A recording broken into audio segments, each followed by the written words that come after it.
A little girl's desperate sobs echoed through the police station, her plea for help instantly silencing the routine hum of the precinct. "He's going to kill Mommy!" The chilling words hung in the air, shifting the course of the day in a single, terrifying moment. Beside his handler, a police dog's ears shot up, triggering a chain reaction that no one could have foreseen. Before we begin, remember to subscribe to the channel and let us know in the comments where you're watching from. The wind sliced across the dirt road like invisible blades, carrying flurries of dry leaves that danced in the cold Appalachian air. Officer Daniel Foster slowed his patrol car as he spotted something unusual among the trees. A child. A small girl was running barefoot, her blue dress tattered at the edges, as if it had been torn in a struggle. Foster pulled over to the shoulder and quickly got out. Kota, his glossy-furred German shepherd, was already on high alert, his ears pricked, capturing sounds that escaped human perception. "Hey, are you okay? Are you hurt?" Foster approached cautiously, crouching down to meet the girl's eye level.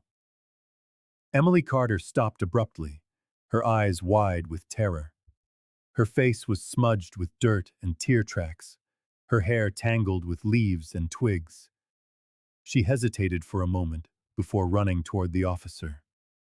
"He's going to hurt Mommy," she whispered, grabbing Foster's hand with a surprising strength for someone so small. A chill ran down the officer's spine. Those 5 simple words carried a terrible weight he knew all too well. How many times had he heard similar phrases in his 15 years of service? How many times had he arrived too late? "Who's going to hurt your mom, sweetie? Where is she?" he asked in a calm voice, though his heart was already pounding. The girl only pointed toward the dense forest behind her, trembling like a leaf in the wind. Foster noticed her bare, bruised feet, the marks of a desperate flight across the rough terrain. Kota moved closer, sniffing the air and then the child. The dog seemed uneasy, his gaze shifting between his human partner and the direction Emily had indicated. A low bark, not of threat, but of warning, escaped his throat. The little girl clung to Foster's leg, her small fingers digging into the fabric of his uniform. Her eyes, lost between absolute fear and a sliver of hope, stared at the officer with a silent plea that needed no words. In that moment, looking at the child's frightened face and feeling the weight of her desperate trust, Daniel made a silent vow. He would not fail. He would not let Emily and her mother become just 2 more photographs in an unsolved case file. He wouldn't let them become another scar on a conscience already marked by too many losses. The wind blew harder, carrying the promise of a storm. Foster knew he had just begun the most harrowing search of his career. A race against time where every second could mean the difference between life and death. Daniel Foster urgently pulled the radio from his belt, pressing the side button firmly while keeping his eyes on little Emily Carter. His voice came out steady, despite the tremor he felt inside. "This is Foster. I need immediate backup on the Eastern Appalachian Trail. I've found the missing girl, but her mother is still in danger." Only static answered. The officer glanced up at the sky where the dense canopy of oaks formed a natural barrier against any signal. Frustrated, he put the device away and knelt to the child's level. "Emily, I need you to be brave for just a little while longer. We're going to find your mom." The girl nodded, her eyes still red from crying. It was then that the officer noticed something crumpled in her small hand. A piece of paper, folded over and over, with colored marks peeking out from the edges. "What do you have there?" he asked gently. Emily hesitated before holding out her hand, revealing a drawing made with wax crayons. Foster carefully unfolded the paper, his chest tightening as he saw its contents. Dark, angular figures dominated the page, depicting what looked like a cabin and a tall man with a red line across his face. It had to be Rick Dalton, the man with the scar mentioned in the reports, but in the center of the drawing was something that made Foster swallow hard. The figure of a large dog with dark markings, similar to Kota's, was positioned between what appeared to be Emily and her mother, as if the animal were a guardian, a protector. "Did you draw this?" he asked, pointing to the dog. "I dreamed about him," Emily whispered, "before everything happened." Foster glanced at Kota, who was restlessly sniffing the damp earth. The German shepherd suddenly lifted his head, his ears on high alert. With another low bark, the dog shot off toward a nearly invisible trail, one covered in thick moss and gnarled roots. "We're following him," the officer decided, carefully tucking the drawing into an inner pocket of his uniform. Holding Emily's hand tightly, Foster pushed forward into the dense vegetation. Low branches scratched at his arms as the wet ground sank beneath his boots. The girl's breathing was audible, quickened by fear and exhaustion. "Is my mommy there?" Emily asked, pointing in the direction Kota was leading them. "I trust his nose more than any piece of equipment," Foster replied, trying to project a confidence he didn't fully feel. The child's drawing weighed in his pocket like a prophecy. If that silent premonition was right, Kota was far more than a police dog on this mission. He was the difference between life and death for Rachel Carter. The dense Appalachian forest swallowed them whole as they advanced down the muddy trail. With every step, Daniel Foster felt the weight of the badge on his chest grow heavier.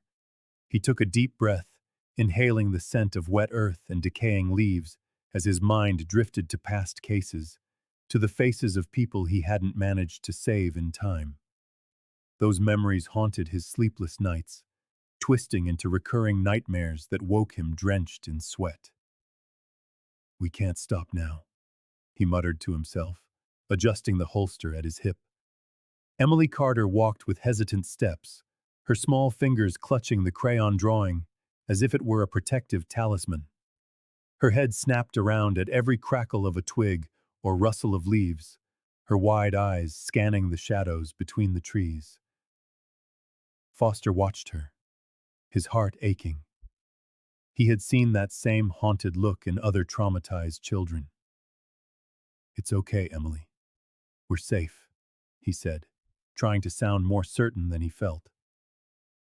Kota moved several feet ahead, his wet nose glued to the ground, following a trail invisible to human eyes. Every so often, the shepherd would let out low, anxious barks, as if communicating with something only he could sense.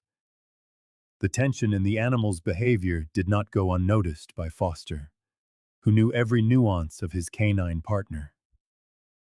"What do you sense, boy?"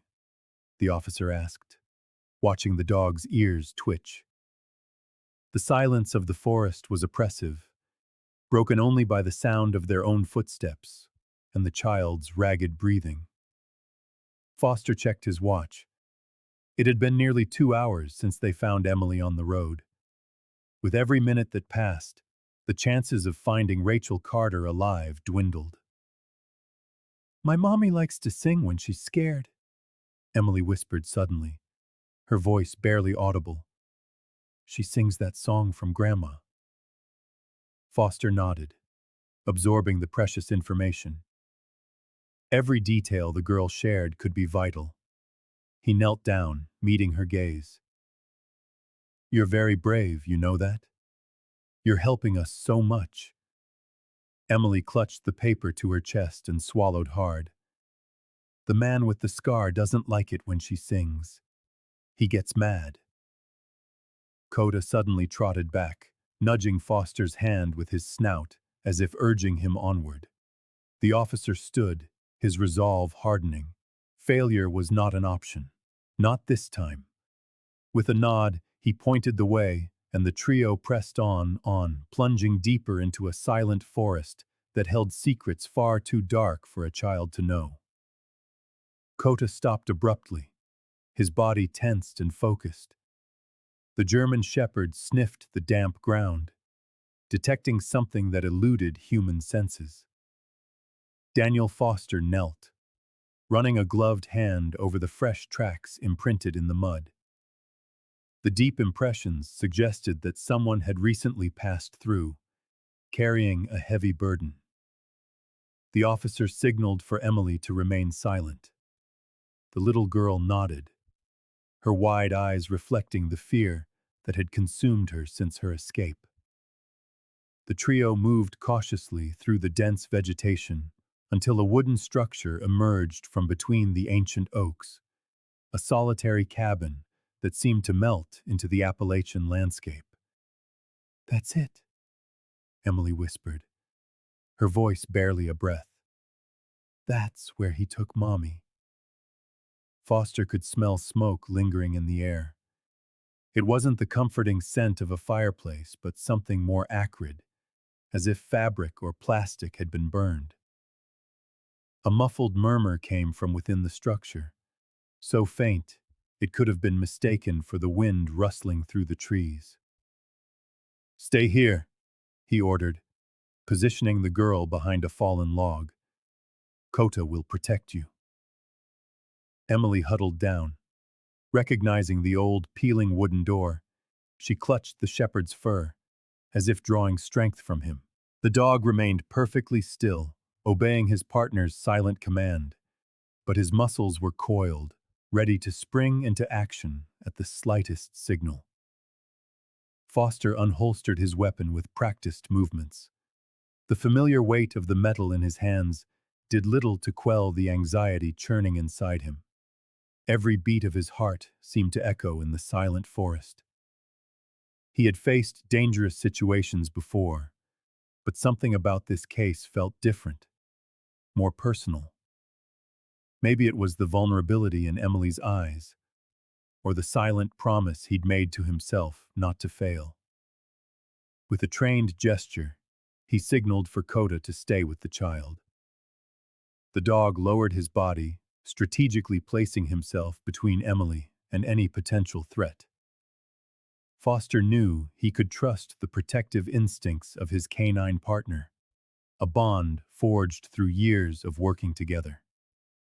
The officer advanced toward the cabin, stepping carefully to avoid dry twigs. Each step brought him closer to danger, but also closer to answers. His weapon was pointed down, ready to be raised at the first sign of a threat. His senses were on high alert, taking in every detail. A broken window, drag marks near the entrance, and the murmur that now sounded more like a muffled moan.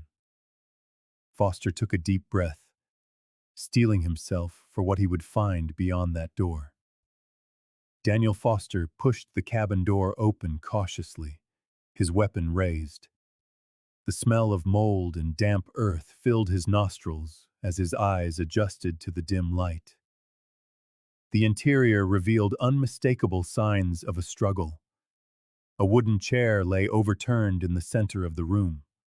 A blue blanket was torn and thrown across what looked like a makeshift mattress, and scraps of food were scattered on the dirt floor. The officer meticulously scanned every corner, searching for any clue to Rachel Carter's whereabouts.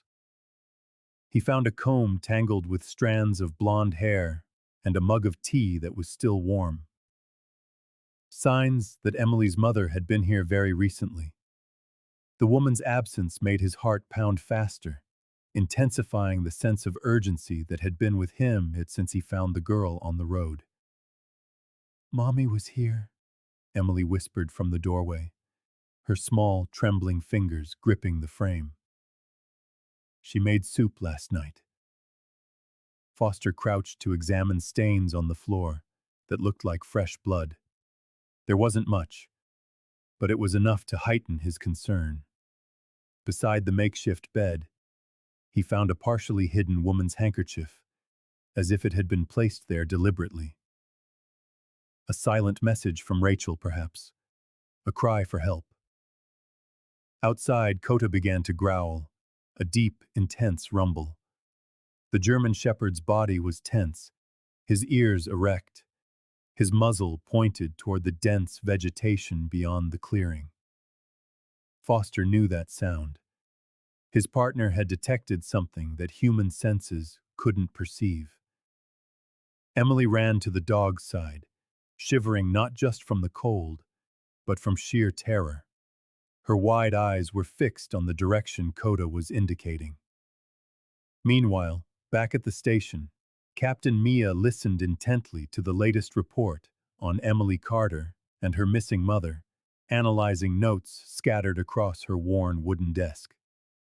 "You know Daniel, he's following his instinct, and that's admirable," she said to the officers gathered around her, adjusting her thin-framed glasses. "But we need a more structured approach. This Rick Dalton isn't just going to appear because we're looking in the obvious places." Foster's deputy shifted his weight, visibly frustrated. The captain was right, but every minute lost meant more danger for Rachel.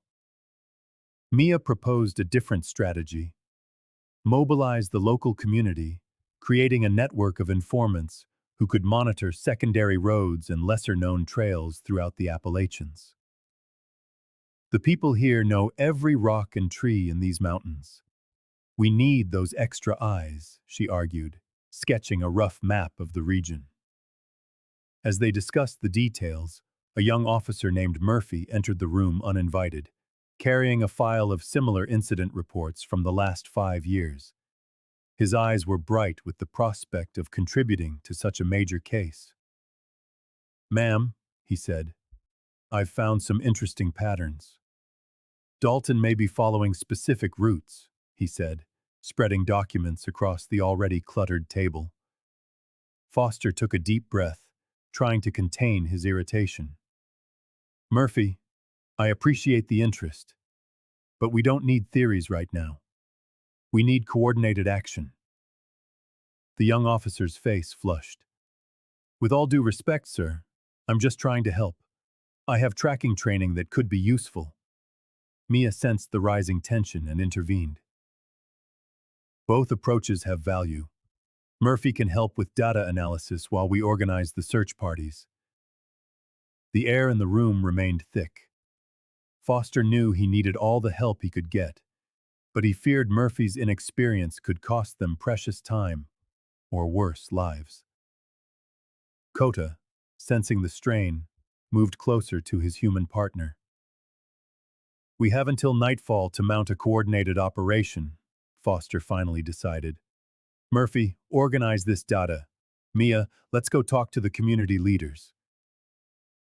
As they left the station, Foster couldn't shake the feeling that time was running out. The image of Emily, vulnerable and afraid, was seared into his mind. This search was becoming more than just another case. It was a desperate race against an enemy who always seemed to be one step ahead. The Asheville Baptist Church, with its stained glass windows and time-worn wooden pews, was silent when Daniel Foster pushed open the heavy front door. The scent of incense and old wood filled his lungs as he looked for Reverend Samuel Pierce. The officer knew that in this small town, the clergyman's influence was as strong as the law he represented.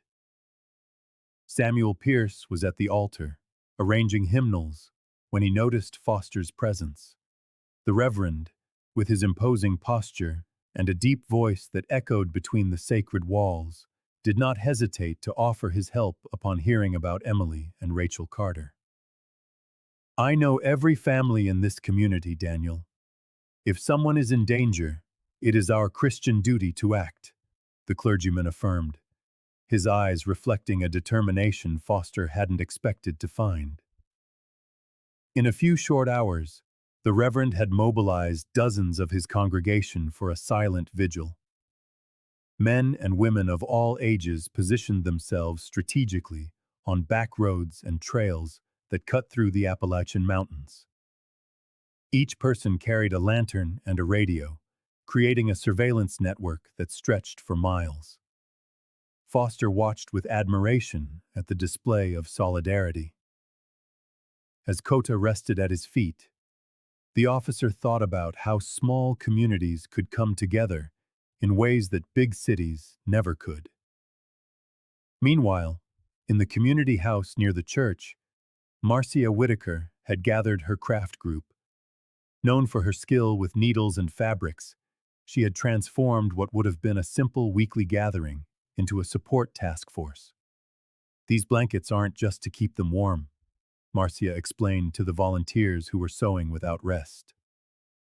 "They show that Rachel and Emily are not alone in this fight."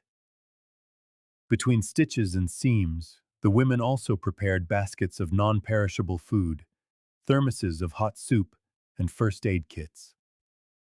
As Foster passed by, he caught the comforting aroma of homemade bread and freshly brewed coffee.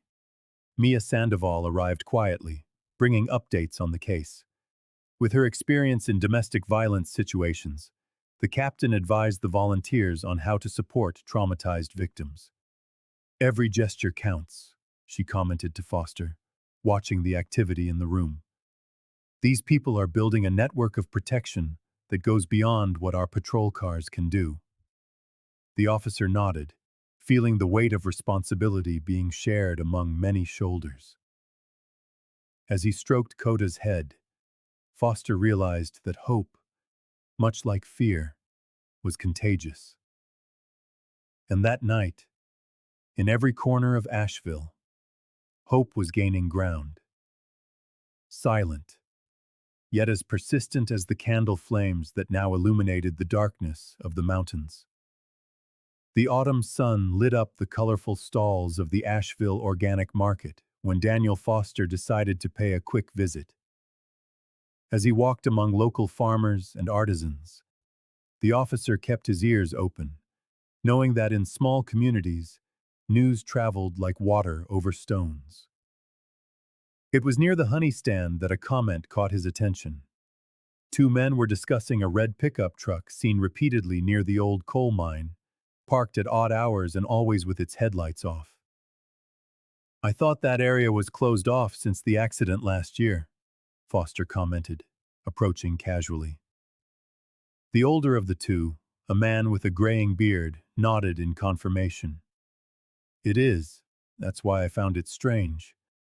My granddaughter and I were photographing birds when we saw the vehicle. I tried to get closer, but it sped off." Foster felt his heart quicken. He jotted down the details in his notepad as the other man, a regular hiker on the region's trails, added even more disturbing information. "I heard muffled screams from that direction the night before last.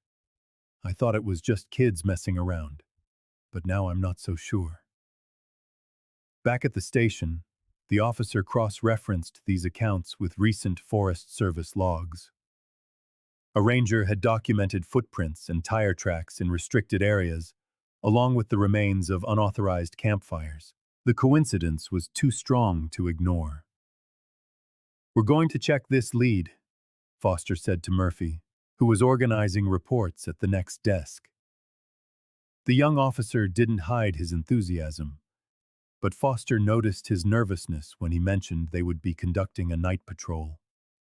The temperature was dropping fast with the arrival of autumn, and the trails near the mine were notoriously treacherous even during the day. "Bring warm clothes and extra flashlights," he instructed while preparing Kota's gear. The German Shepherd seemed to sense the tension in the air, moving restlessly as Foster adjusted its tactical vest. Those watchful eyes, which had so often seen what humans could not, now seemed to say they were on the right path. As twilight stained the sky purple, the three of them set out in an unmarked vehicle. Foster drove in silence, thinking of Emily and her whispered words about the man with the scar. Murphy checked the map, marking alternate routes in case they needed a quick exit, The cold intensified as they drove up the winding road. The darkness swallowed the trees, turning them into menacing silhouettes against the starry sky. Every mile brought them closer not only to the old mine, but possibly to Rachel Carter and the answers they so desperately sought. Rachel Carter huddled in the corner of the small common room at the old fort shelter. The time-worn wooden walls seemed to hold the secrets of all the women who had passed through. Around her, 5 other women occupied the space in silence, each one carrying scars that couldn't be seen, but were as real as the purple bruises on their arms. The comforting scent of chamomile tea filled the room as Rachel rolled up the sleeves of a borrowed sweater. Her fingers trembled as she held the warm mug, finding a momentary solace in its heat that she couldn't find in her own memories. The fire crackled in the hearth, creating dancing shadows that reminded her of Emily's silhouette running through the woods. "You'll get used to the routine," said a gray-haired woman sitting across the room. "It's always harder at the beginning."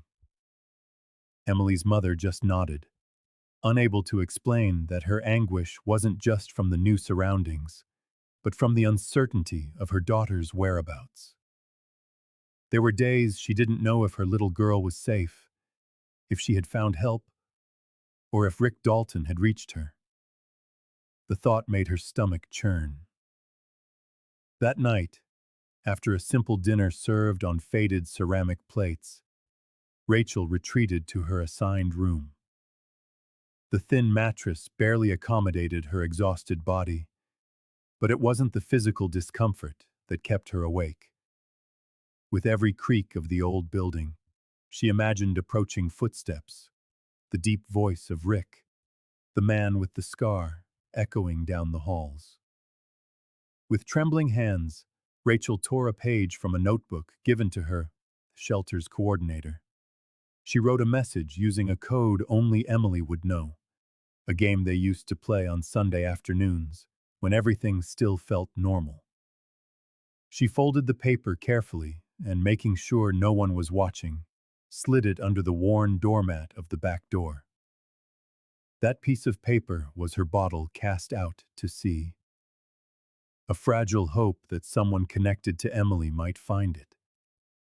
Rachel knew it was risky to leave any trace, but a mother's desperation spoke louder than a victim's fear. Lying in bed, staring at the cracks in the ceiling, she fought back tears. "I will find you, my love," she whispered into the emptiness of the room, like a prayer. "I promise." The silence of the night was her only answer, as on the wall clock, the minutes dragged on, each second widening the distance between a mother and her child. The light from the Asheville police station flickered faintly against the window, fogged by the cold. Daniel Foster rubbed his tired eyes as he organized reports on the Carter case. Just then, Mia Sandoval walked in, holding a plain brown envelope with no return address. "This came for you," the captain said, handing him the mysterious letter. "They found it in the mailbox this morning." Foster opened the envelope cautiously. Inside, a letter written in a shaky hand revealed surprising information about Rachel Carter. The anonymous text claimed that before moving to Asheville, Rachel had worked for nearly 3 years in an isolated community in the Appalachian Mountains, a closed group known locally as the Guardians, who lived by their own rules and protected their members with an almost religious fervor. "This changes everything," the officer muttered, feeling the weight of the discovery. That information was not in any of the official records they had consulted. Intrigued, Foster decided to review Rachel's file again. He sifted through old archives until he found a yellowed folder he hadn't examined closely. Among faded papers, he discovered black and white photographs that confirmed the letter's story. In one of the images, a much younger Rachel appeared, her hair longer, standing beside men and women with austere expressions. Farmers with stern faces and mistrustful eyes posed in front of a rustic building. On the back of the photograph, a date from 8 years ago and the inscription, Harvest, Silent Valley. "Murphy, come look at this, Vumps," Foster called, spreading the photographs across the table. The young officer approached, curious. "Are these the Guardians?" Murphy asked, examining the images. "My uncle used to mention that group. They say they have their own code of justice." Foster nodded, connecting the dots in his mind. The isolated community, Rachel's hidden past, the constant fear Emily displayed. It was all starting to make a disturbing kind of sense. If Rick Dalton has any connection to this group, Foster theorized, it would explain how he manages to hide so well in the mountains. Mia came closer, analyzing the photographs with a clinical eye. This community could be the key to understanding why Rachel and Emily are being hunted. The connection seemed unlikely at first, but it opened up new avenues for their investigation. Foster carefully placed the photographs and the anonymous letter into a folder. As Kota slept peacefully under his desk, the officer knew he had just found a trail that could lead them to Rachel. A trail hidden in the shadows of a past she had tried to leave behind. Winter arrived in the Appalachians without mercy, blanketing the trails in a white shroud that hindered any search. Daniel Foster watched the snowflakes fall relentlessly from the station window, rubbing his hands together to ward off a chill that seemed to seep into his bones. The nights had grown longer, and with them, the desperation in his chest. "We need to act now, before it's too late," Mia Sandoval said, adjusting the bulletproof vest over her uniform. The captain had organized a tactical operation to investigate the old coal mine, based on the reports of the red pickup truck. Foster agreed with a silent nod, calling Kota with a soft whistle.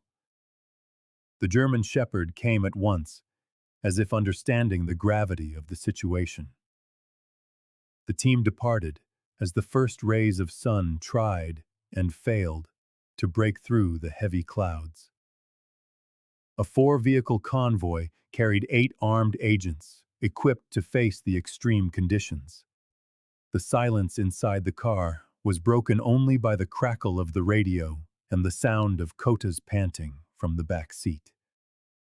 As they reached the entrance to the abandoned mine, Foster felt a shiver that had nothing to do with the temperature. Mia Tival divided the team into pairs, staying by his side as they advanced across the uneven terrain. Kota moved ahead, his nose to the frozen air, sniffing with determination. "Watch the ice," Foster warned the other agents, pointing to the crystalline formations hanging dangerously from the rusted metal structures. That's when a deafening crash split the air. One of the sheds adjacent to the mine, weakened by the weight of the accumulated snow, collapsed completely. Everyone dropped instinctively, shielding themselves from the splinters of rotted wood and twisted metal that flew in every direction. "Everyone okay?" Mia shouted, getting to her feet with difficulty. When the dust of snow settled, the team advanced cautiously through the rubble. Kota barked, drawing Foster's attention to something on the ground. The officer's stomach lurched as he identified dark stains scattered across the snow. Blood. "Over here!"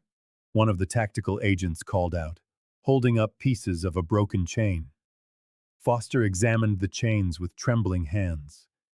Nearby, they found the remnants of canned food, torn blankets, and a small child's shoe half buried in the snow.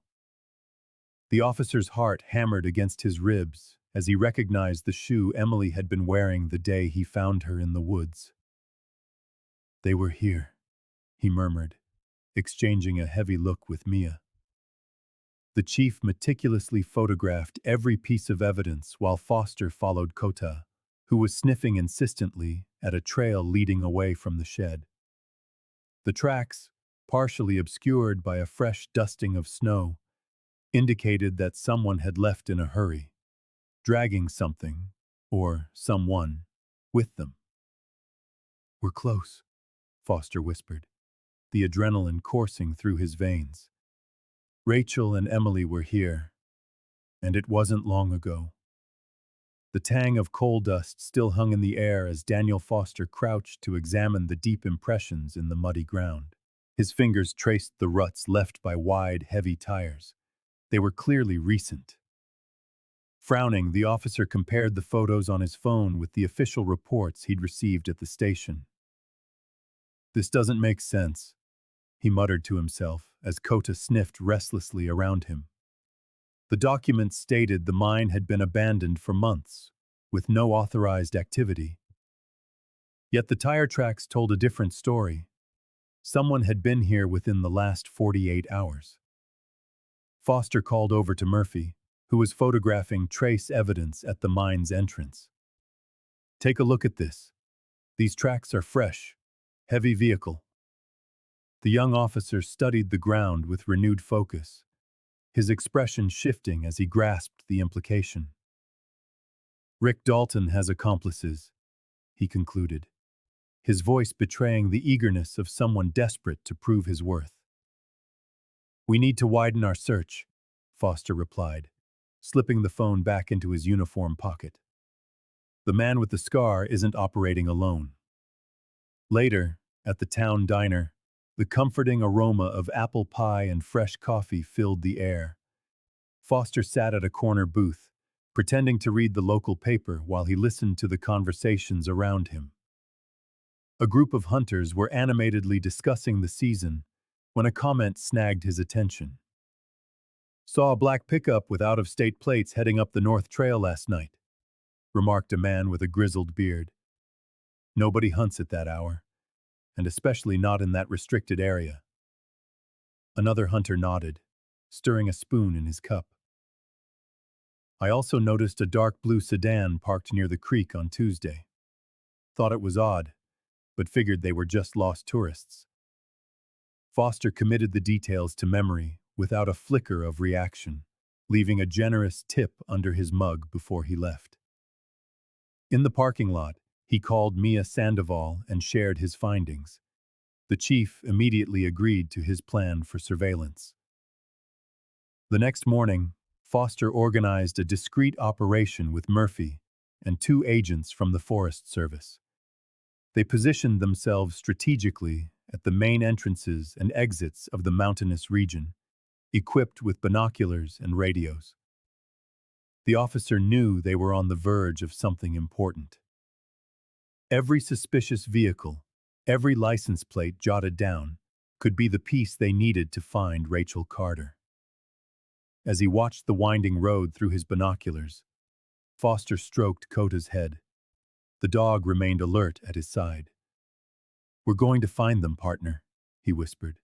"They can't hide forever."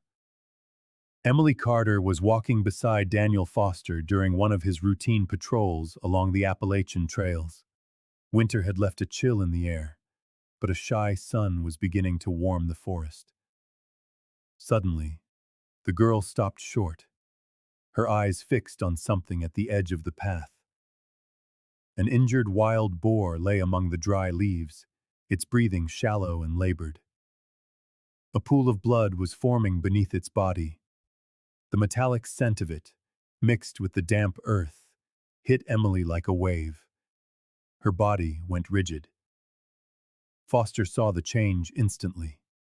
The tense shoulders, the clenched fists, the quickening breath. That specific odor had transported her back to the night she had fled the cabin, barefoot and terrified. "It's okay," the officer murmured, stepping between her and the animal. Kota, ever watchful, moved to the girl's side, offering the comfort of his soft fur. The German shepherd seemed to understand exactly what she needed. "Is it going to die?" she asked, her voice barely a whisper, her eyes still locked on the creature. Foster assessed the boar's wound. likely the result of a botched hunt. Yes, he lied gently, trying to shield her. But it's not suffering much.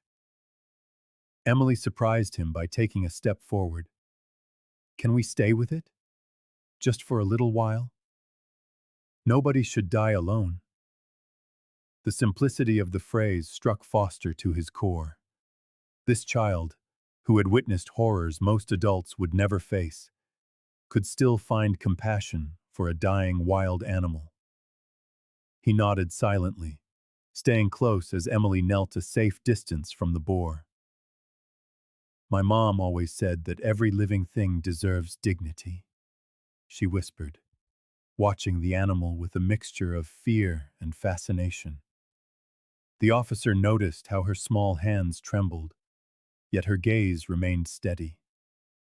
The vulnerability was there, in the unshed tears, the occasional quiver of her lower lip, the way she shrank when the wind blew harder. But there was also a surprising strength in her fragility. Kota took up a protective stance beside her, as if standing guard against invading memories. Foster watched the scene in respectful silence, realizing he was witnessing something precious. The quiet courage of a child who, despite carrying deep wounds of her own, could still extend compassion to another wounded being. When they finally left, Emily walked differently. Her steps seemed firmer, as if that encounter had somehow fortified something inside her that no therapy or comforting word ever could. The Appalachian winter was unforgiving. Rachel Carter huddled under two thick blankets in the small room at the old fort shelter as the wind howled against the old windows. Every night brought the same dilemma that consumed her: remain in the relative safety of these walls, or risk everything outside to find Emily again. The shelter offered protection, but it also imprisoned her with her own thoughts. On the coldest nights, Rachel would clutch a pillow as if it were her daughter, wondering where the little girl was. Was she warm? Had she eaten? The uncertainty was a constant torture, worse than any physical pain Rick Dalton had ever inflicted. The other women in the shelter respected her silence. They all carried similar stories, visible and invisible scars from relationships that had turned into nightmares. During shared meals, Rachel would watch some of them manage to smile, in spite of everything, and wonder if she would ever feel that lightness again. You'll find your way, Marcia Whitaker had told her once, handing her a cup of chamomile tea. We all do, in our own time. Rachel had only nodded, unable to explain that her fear wasn't for herself, but for what Rick might do if he found her again. The man with the scar had connections. He knew people in town. Even in the shelter, she couldn't shake the feeling of being watched. One particularly frigid morning, Rachel woke before sunrise. The silence was absolute, as if time itself had frozen. As she approached the fogged-up window, she noticed a figure perched motionlessly in the frost-covered garden. A snowy owl, a rare sight in that region, sat on the back of a wooden bench. Its amber eyes were fixed in the direction of her room. For several long minutes, Rachel held the bird's gaze. There was something hypnotic in its unexpected presence, as if it were a sign. In the culture her grandmother had taught her as a child, owls were messengers of wisdom and transition. Maybe it's time to stop hiding, she thought, a new resolve growing inside her for the first time in weeks. As she watched, the owl spread its majestic wings and took flight, disappearing into the snow-dusted pines. That same afternoon, Rachel began to write in a small notebook. It wasn't just memories or fears, but a plan. Every detail that could help find Emily, every piece of information about Rick's hiding spots, every person she trusted enough to ask for help. The fear of Dalton was still there, but it was now eclipsed by something stronger: the fierce determination of a mother to get her daughter back. Daniel Foster scowled as he rummaged through the equipment drawer for the third time. The canine defense baton, an essential tool for training with Kota, had vanished without a trace. He slammed the drawer shut, drawing curious glances from his colleagues, filling out reports in the main room of the Asheville precinct. "Problem?" Mia Sandoval asked, approaching with a coffee mug in her hand. "My baton is gone," Foster replied, running a hand through his hair in frustration. "That piece of equipment hasn't left this station in months. And now, of all times." The chief set her mug on a desk and crossed her arms. "Too much of a coincidence to ignore," she commented, lowering her voice. "First, the drone malfunctions during the flyover. Now this." A chill ran down Foster's spine. The investigation into Rachel Carter's disappearance seemed to be attracting increasingly blatant interference. Kota, lying near the door, lifted his head and let out a low whine, as if sharing his partner's unease. Murphy hurried into the room carrying a clipboard with the equipment sign-out log. The young officer looked nervous, his eyes darting around the room. "I've checked all the procedures. Foster, nobody has signed out the baton in the last 3 days," he explained, pointing to the log sheets. "But I found something else. Reverend Pierce was here yesterday afternoon, talking with Captain Briggs for almost an hour." Foster recalled the Reverend's evasive gaze during the last vigil at the Baptist church. Samuel Pierce had been extremely helpful from the beginning of the search, perhaps too helpful. "I'll check the security cameras," Mia said, already heading for the monitoring room. Meanwhile, Murphy moved closer to Foster, speaking in a near whisper. "There's something else. I saw a truck matching the hunter's description parked near the Reverend's house last week." The atmosphere in the station grew heavy. Officers exchanged suspicious glances. Conversations halted when someone approached. Foster began to watch every movement, every reaction, wondering who could be compromising the investigation and why. That night, returning home, the officer double-checked his locks and kept Kota close by his side. The feeling of being watched wouldn't leave him. As he stroked the German shepherd's fur, Foster knew the missing baton was just the tip of something much larger and much darker, hiding in the Appalachian Mountains. After nearly a month of searching with no concrete results, Daniel Foster felt the weight of failure eroding his resolve. With dark circles under his eyes and his uniform perpetually rumpled, he finally convinced Captain Briggs to authorize the use of the department's drone, a resource rarely deployed for cases without national attention. "You've got 6 hours with the equipment, Foster, not a minute more," Briggs warned, handing over the authorization with visible reluctance. Foster wasted no time. He launched the device over the region where he suspected the makeshift cabin was hidden, guiding it through the dense Appalachian foliage. Kota watched the monitor with canine curiosity, as if he understood the importance of the flickering images. "There!" Foster exclaimed as the drone caught a subtle movement beneath a tattered tarp. His heart leaped as the thermal camera confirmed 2 human heat signatures.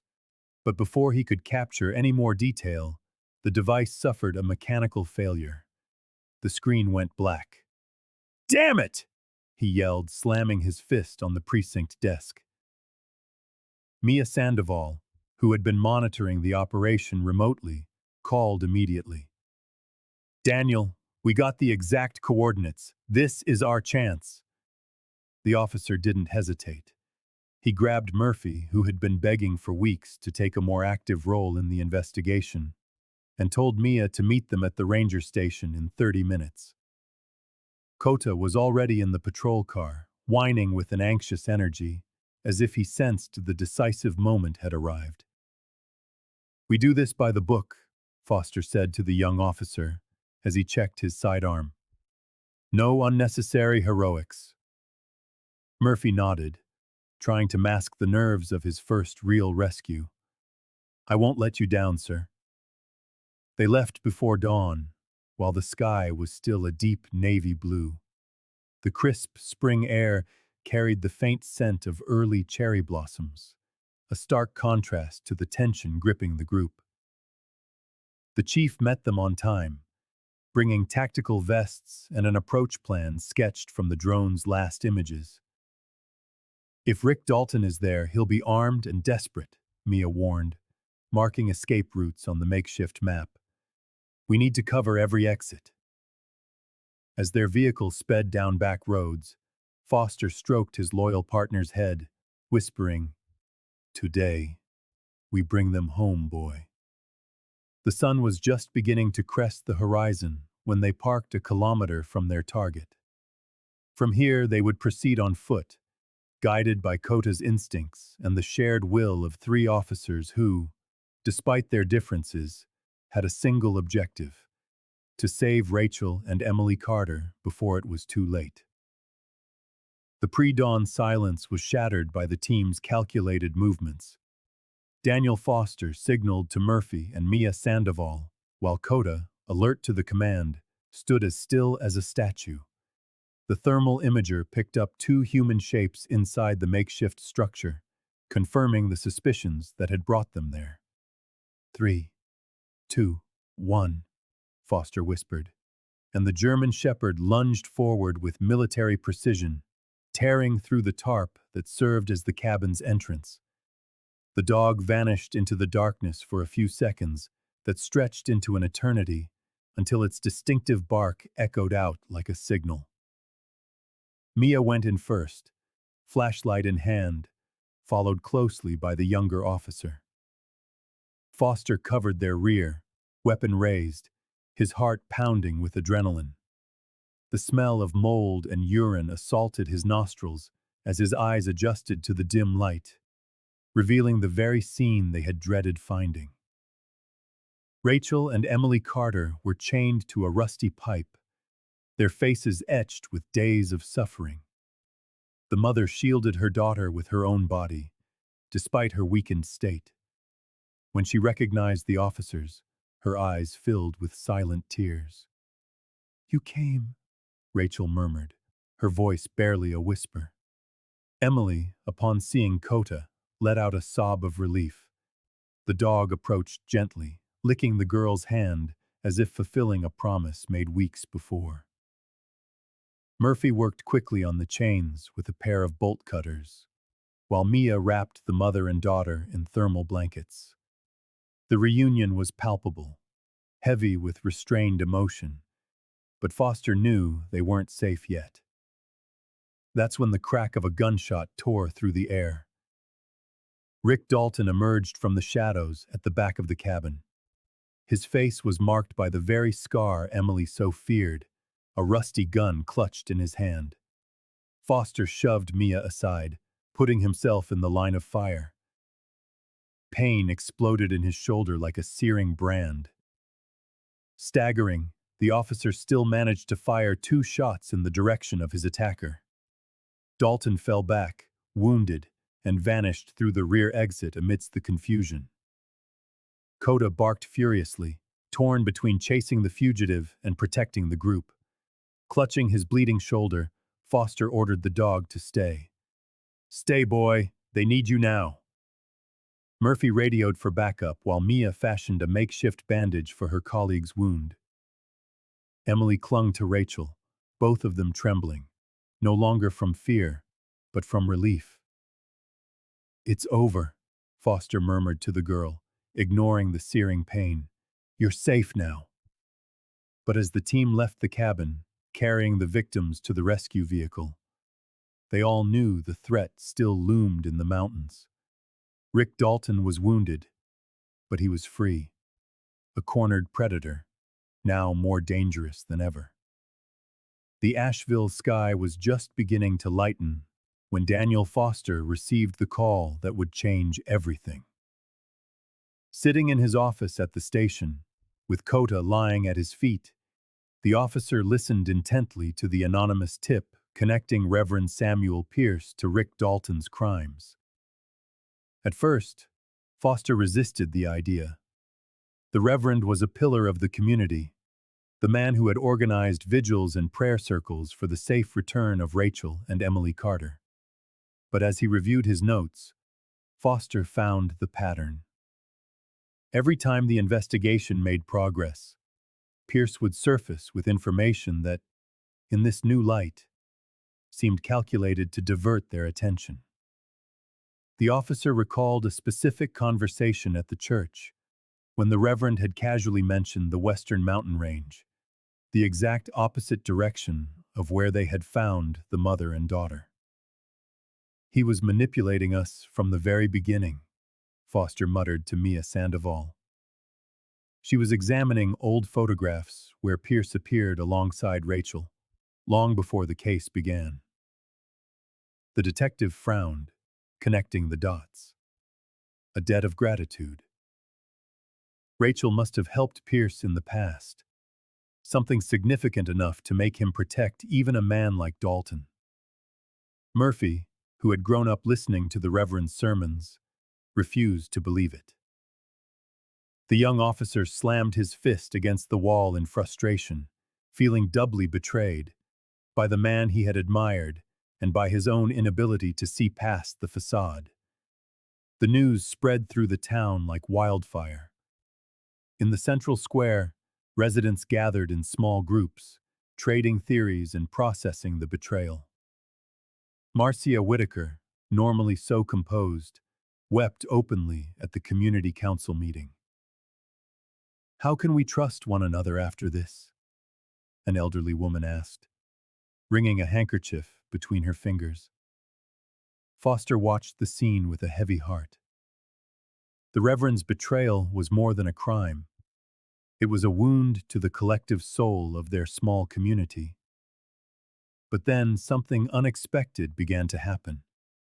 Instead of fragmenting, Asheville started to come together. "Maybe we needed this," Rachel commented, now staying with Emily in a safe house. "We all keep secrets out of fear or shame. When a secret this big comes out, the smaller ones seem less frightening." And she was right. In the weeks that followed, long silenced stories began to emerge. Women shared experiences of abuse, families revealed hidden struggles, and the weight of silence began to dissipate like mist in the morning sun. Watching the town's transformation, Foster realized that the truth, however painful, held a healing power. The Reverend would face judgment, but Asheville had already begun its own process of healing. The Appalachian Folk Festival had transformed Asheville's central square into a sea of lights and melodies. Beneath a canopy of trees decorated with colorful lanterns, the sound of banjos and fiddles created an atmosphere of renewal that seemed to wash away the wounds of the past few months. Rachel Carter watched it all with new eyes, feeling the weight of the past gradually dissolve with each musical note. When the main performance ended, Rachel surprised everyone by walking toward the small, makeshift stage.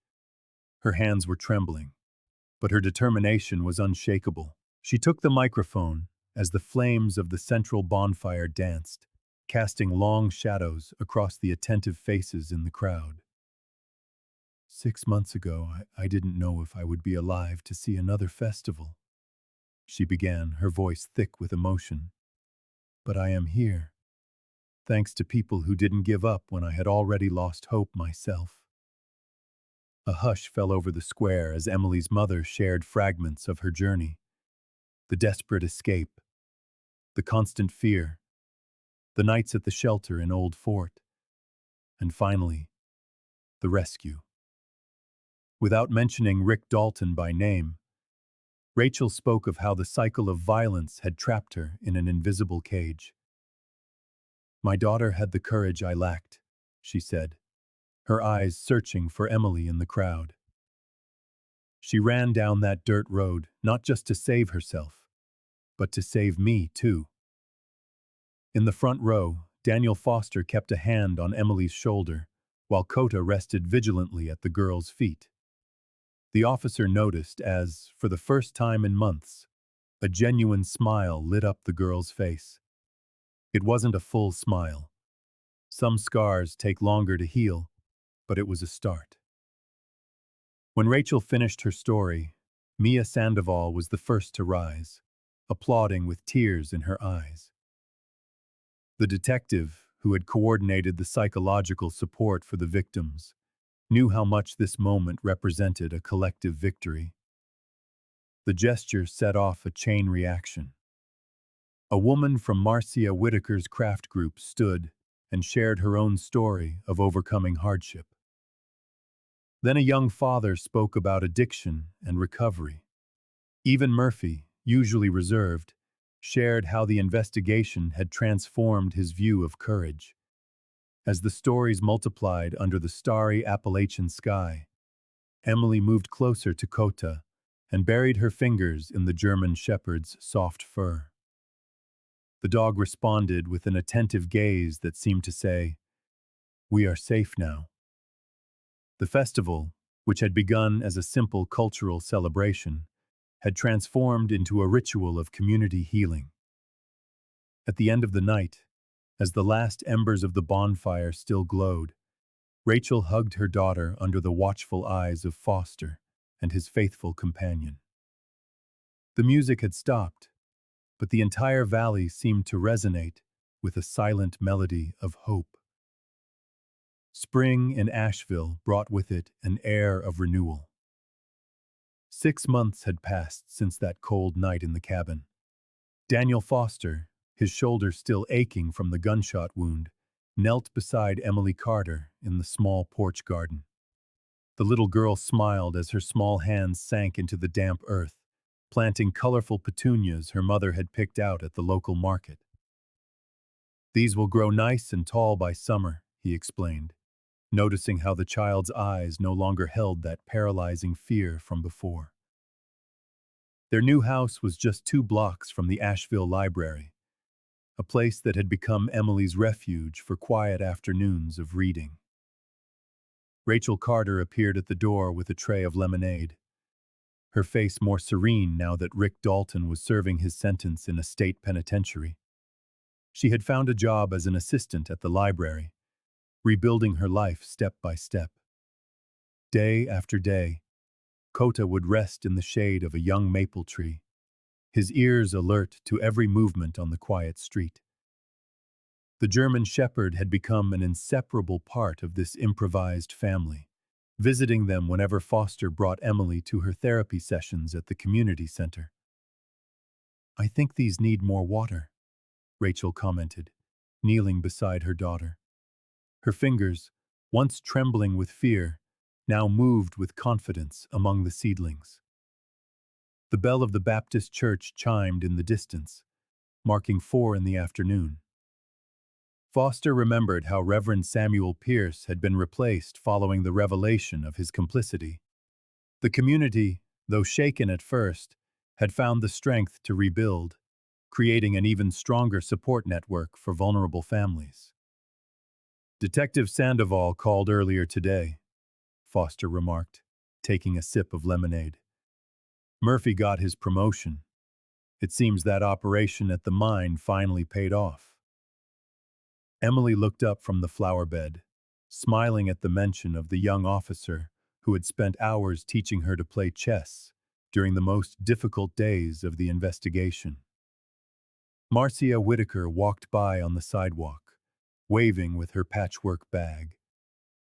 Her craft group now made blankets for the shelter in Old Fort, where Rachel had once found temporary refuge.